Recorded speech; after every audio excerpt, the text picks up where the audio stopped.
If, like me, you're thinking of using mining as your main source of getting gold in New World, this guide is going to show you the best kit to wear, the reasons why to wear it, the best potions, the best food, and also the best routes that I personally use to make about 40k gold for little than 45 minutes to an hour's worth of effort per day.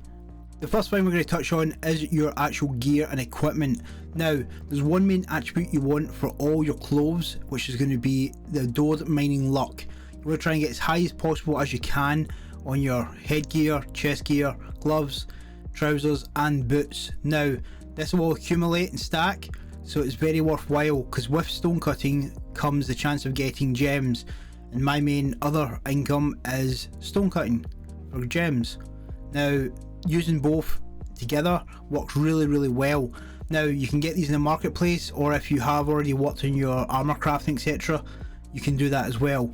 One thing that a lot of people don't realise is the old Amulet of the Scholar, you can actually get the Adored Mining Luck within their that's perks as well. Very key if you get that, it's just that little extra buff to help you on your way. Now, moving on to your tool. Again, you want to try and find one that yields more resources and has luck. Honestly, it makes a whole bigger difference at 19%, especially when you're going on a long run. You don't want to be coming back to drop stuff off, which carries me on to bags. Now, with the bags, there's variants you can use. I prefer to use the ones that reduce the weight of the ores that I'm taking, but also gives me extra pockets. But on the back of that, you can also get ones with luck. It's up to you. What I would say is, don't spend too much on bags now, because the new legendary bags are coming in soon. Just get the basics of what you need at the highest percentage possible. Now, moving on to potions. There are 2 potions available. You can craft these. I personally buy them from the marketplace. This is a little bit of a game changer for you, especially if you're getting the powerful proficiency booster. 15% for 30 minutes. That's equivalent to 2 runs, and if you've got a clear run, it's going to make a massive difference. Now, moving on to food. These come in different tiers. Basically, anything with potatoes is going to give you increased luck. Now, these go up in increments, as I'm showing now in the background. Get what you can afford, or if you want to buy the recipe and you're collecting the ingredients required for it as well, save yourself some money and cook them up. Again, the higher you get these, the better it is for you. Combined with everything else you've got, it's just essential for what you're doing. Now, the final thing you want to be doing is have a major mining trophy. Now, you can have 3 houses in New World. You can't stack trophies in a single house, but you can have the trophies in 3 different houses. I only have 1 house and 1 trophy, personally, because I'm trying to save gold and buy everything I need for the new update coming in, so I can buy the new tools and bags. But my plan is to use the gold I have left over to buy other houses in the world. Now, your trophy works anywhere in the world, not just the region you are in. It's key to remember that. A lot of people actually don't realise that's the case.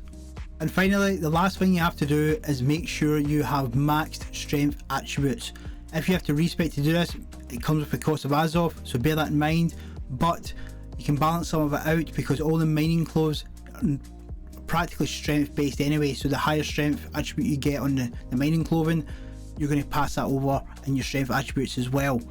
Now, as I said, this does come at a cost, but it's worth it, because you're going to mine faster, be able to carry more, and have the chance to hit a node and take it out in one hit. Now, moving on to mining routes I actually use all the time.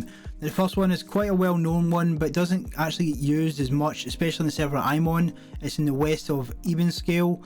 On this track you can get platinum, star metal, there's a bit of iron ore in there as well. I haven't really included that because you can get that anywhere, but you can pick up decent herbs, etc. as well.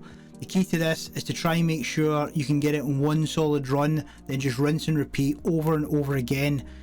I can usually get a week's worth of materials from doing this 3 or 4 times. Honestly, if you get this place to yourself, you're going to be laughing for the rest of the week. It's going to save you so much time just focusing on this route for a couple of runs. It's very much beneficial. There is also some high level bears in this area, So you have to understand that you will not be able to just run through some of the areas. There are some mobs as well on the road. A lot you can actually get past. If you've got haste, you should be fine. Now, you can actually go into the monument as you go up the wooden scaffold to get other resources, but that does slow you down a hell of a lot. But it's up to you how you want to go around it. Now, the second route is north of Weaver's Fen. There is an actual fast travel just above it. This is a longer route. It can be contested. I tend to do this in the morning when less people are on, but you can get lower level players doing missions and quests in this area, so bear that in mind as well. I tend to start from the lower deck, collect all the silver, do the star metal across the top. You can also get some fire emotes around here as well, all the way across and get star metal again. This is a very good route for star metal with very low level mobs. You can run the whole route without coming against anything at all, in fact. So it's one to bear in mind, especially if you just want to quickly get it. I tend to do this when AFK, so I'll run it, do it, if someone's about, log off, log back in, then run it again. It's very easy to do, very quick to do as well as soon as you work out the route. Now, this third route is just above Valor Hold Outpost. Now, you can only get platinum from this run, but by the time you get back to the start, it's already respawned within like a minute of getting there. You just run this a couple of times, and honestly, over half an hour, it accumulates very, very quickly. There's one point where you get to the top of climbing up the mountain. You have to drop down at the right point to get 3 of the platinum rocks, one being a large platinum rock.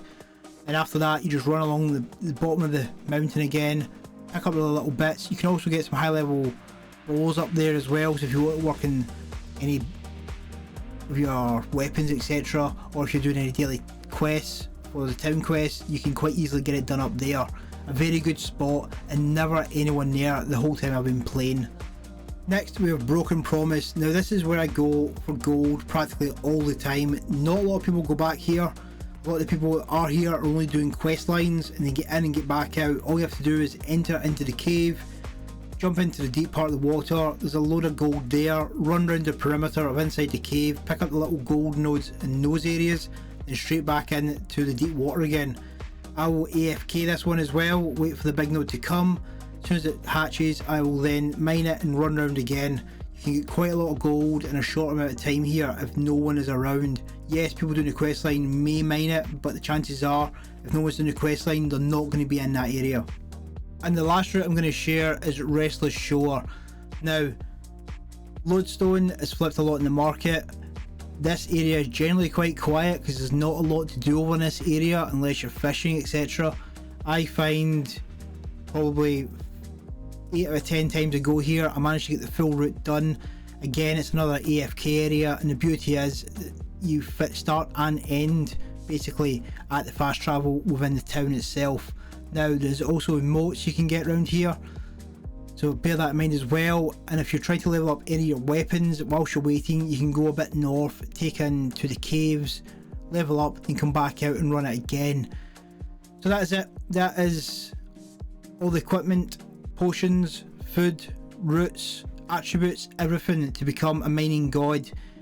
I flew through mining as a skill and am now flying through stone cutting as well, just using this simple technique all the time. But let me know what you think. Was this helpful in any way? Are you going to use it? Is there anything you could suggest it would be better or something I have missed? Let me know in the comments below, and I'll catch you in the next one.